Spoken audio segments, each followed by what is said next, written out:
Bismillahirrahmanirrahim. Assalamualaikum warahmatullahi wabarakatuh. Di sini perkenalkan nama saya Tonadi. Saya kuliah di Universitas Islam Ki Haji Ahmad Muzaki Syah. Prodi saya PAI. Di sini saya akan menjawab tugas di matkul pengantar studi Islam, yaitu yang pertama, analisislah pengertian Islam sebagai agama yang bersifat syumul. Jelaskan bagaimana sifat Islam yang menyeluruh tercermin dalam kehidupan individu, sosial, dan spiritual. Juga Islam sebagai agama yang sumul, yaitu mengandung ajaran yang mencakup semua aspek kehidupan, dari dimensi rohaniah hingga sistem sosial politik. Juga konsep ini termanifestasi dalam Quran surah Al-Baqarah ayat 208 yang berbunyi, masuklah ke dalam Islam secara kafah. Juga dalam individu, Islam membentuk kepribadian mukmin melalui ibadah, akhlak dan kesadaran tauhid. Juga sosial, mengatur muamalah, keadilan sosial, zakat dan sistem keluarga. Di spiritualnya, memberi ruang kontemplasi dan kedekatan vertikal kepada Allah melalui zikir dan sholat.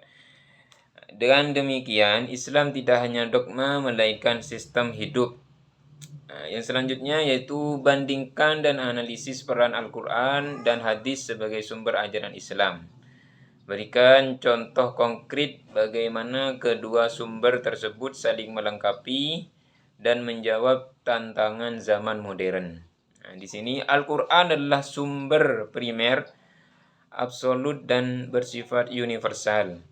Hadis merupakan penjelas, konkretisasi, dan interpretasi praktis atas Al-Quran. Juga contohnya, Al-Quran memerintahkan sholat, yaitu di dalam surah Al-Muzammil ayat 27.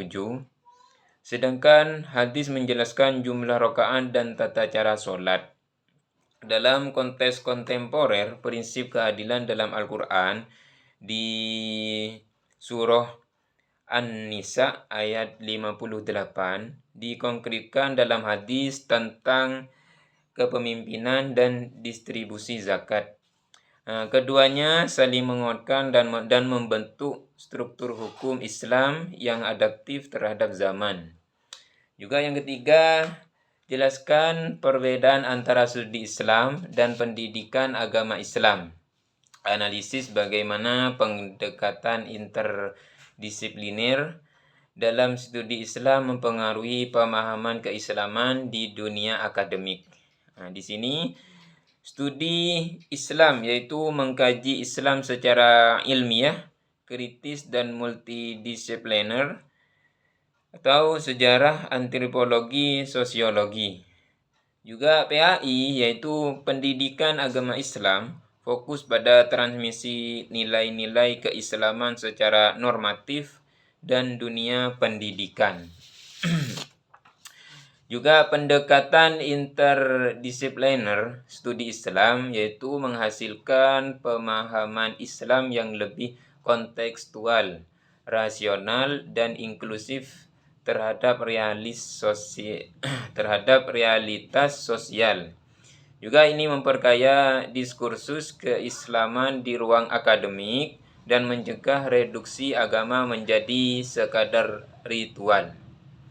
Yang selanjutnya yaitu menjelaskan bagaimana sejarah perkembangan Islam dari masa Muhammad Sallallahu Alaihi Wasallam hingga masa Khulafaur Rasyidin mempengaruhi pembentukan Islam sosial politik Islam. Berikan contoh nilai-nilai yang masih relevan diterapkan di masa kini.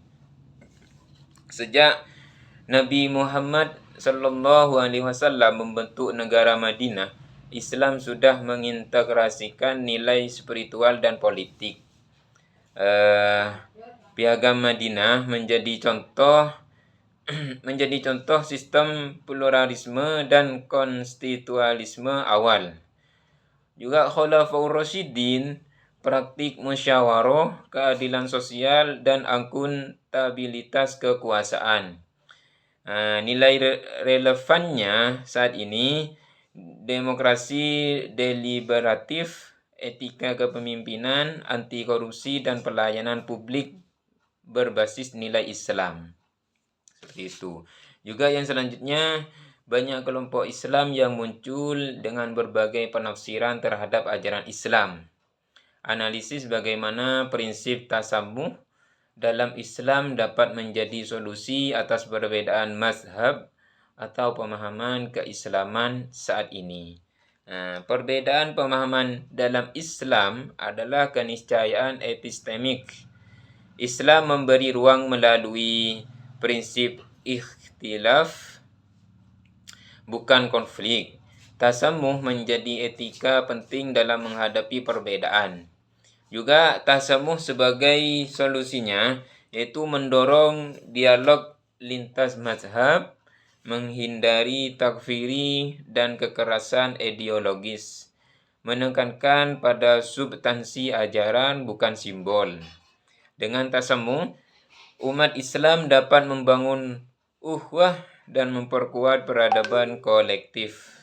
Sekian dari saya. Ihdinas siratal mustaqim. Hadanallahu wa iyyakum. Assalamualaikum warahmatullahi wabarakatuh.